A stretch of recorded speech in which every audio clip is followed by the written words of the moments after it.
Welcome to Bungalows for Bachelors. Let's move on to the ceiling. All right. So, the first thing we want to think about is the ceiling joists. This is a fairly plain design. So, what are we generally going to do with our ceiling joists? What do we need to use?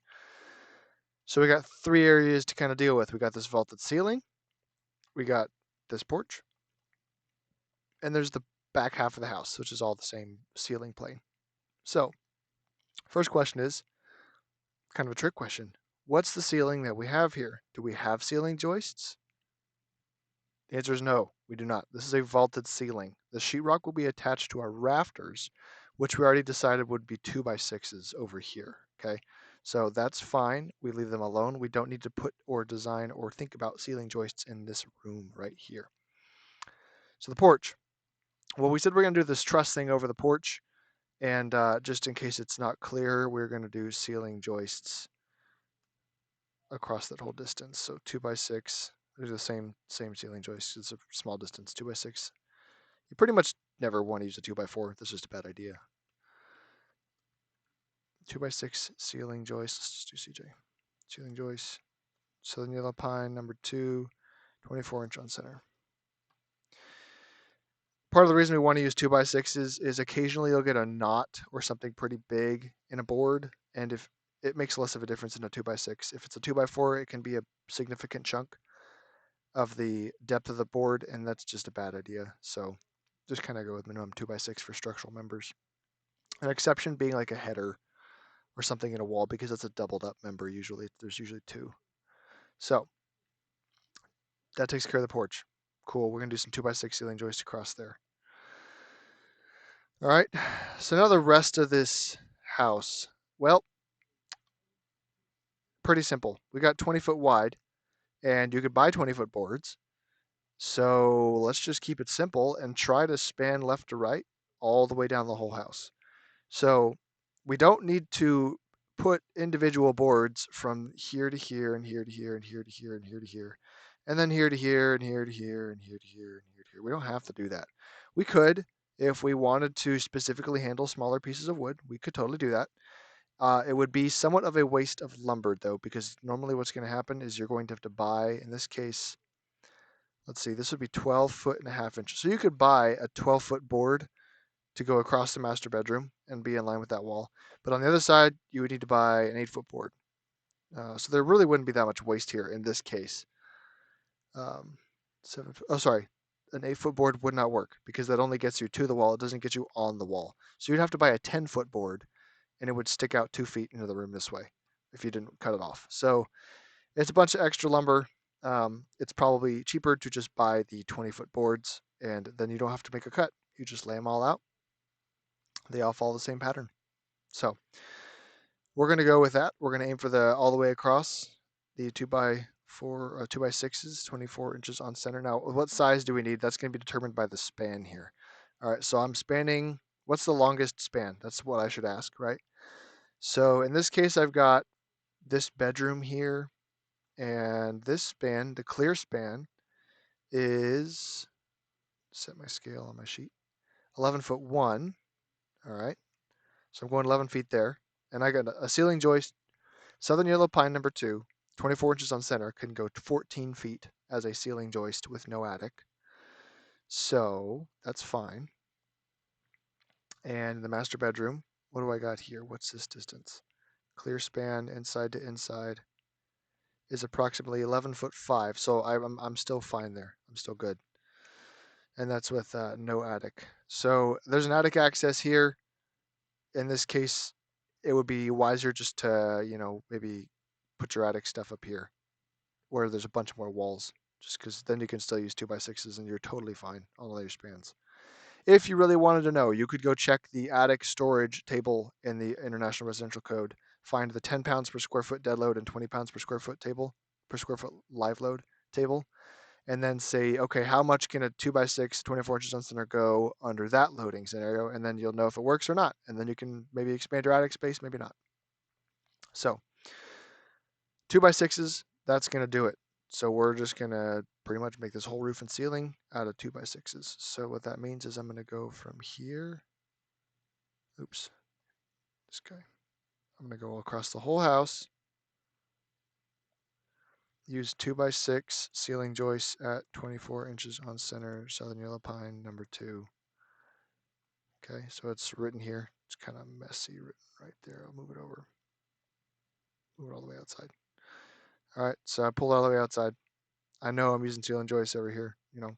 Got it written down. Won't forget now. Okay, so next thing is going to be, that's what I'm doing with my ceiling joist. So what do I need to do with beams? Well, what I need to do with beams is figure out where they're going to have to be. So let's start in the front. Okay, I've got this front porch, and the architect said, oh, there's drop beams here. Well, then there's going to be beams there, believe it or not. So we'll have one beam that comes out to here.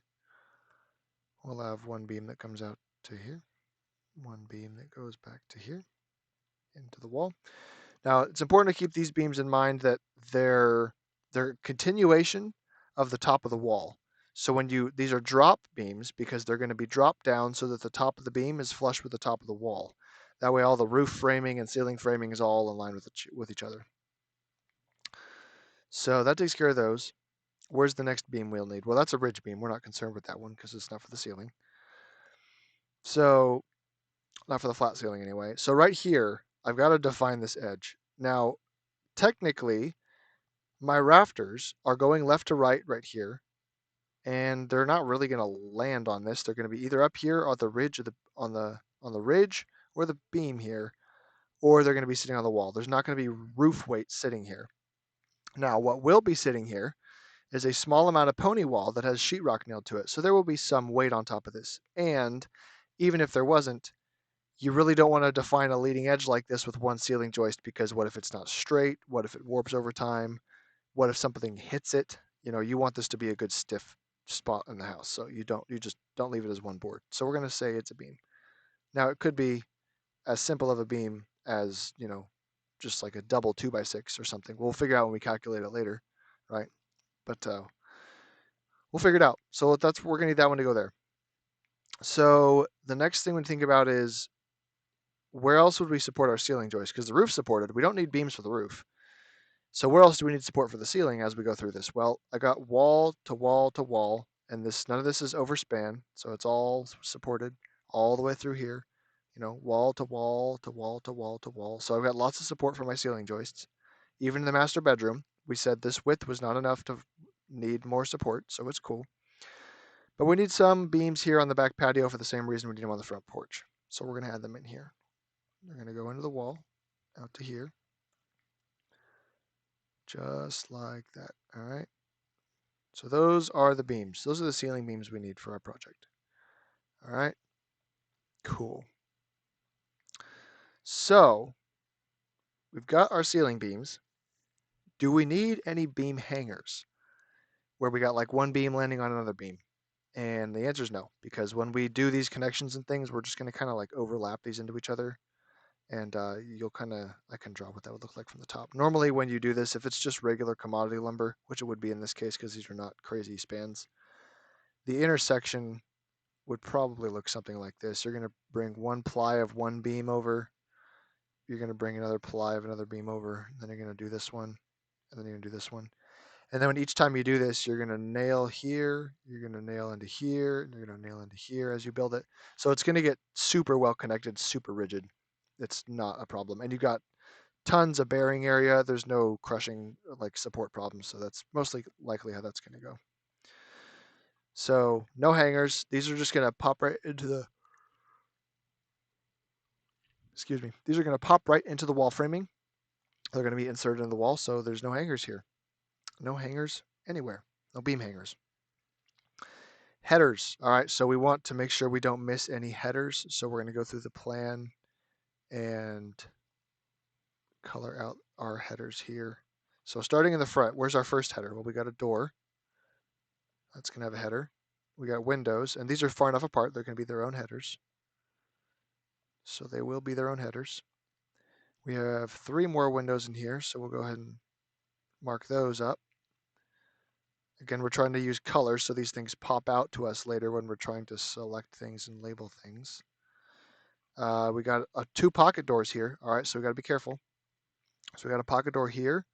which is the double width of the door because it's a whole assembly. We have an exterior access to a water heater there with a door. We got a window.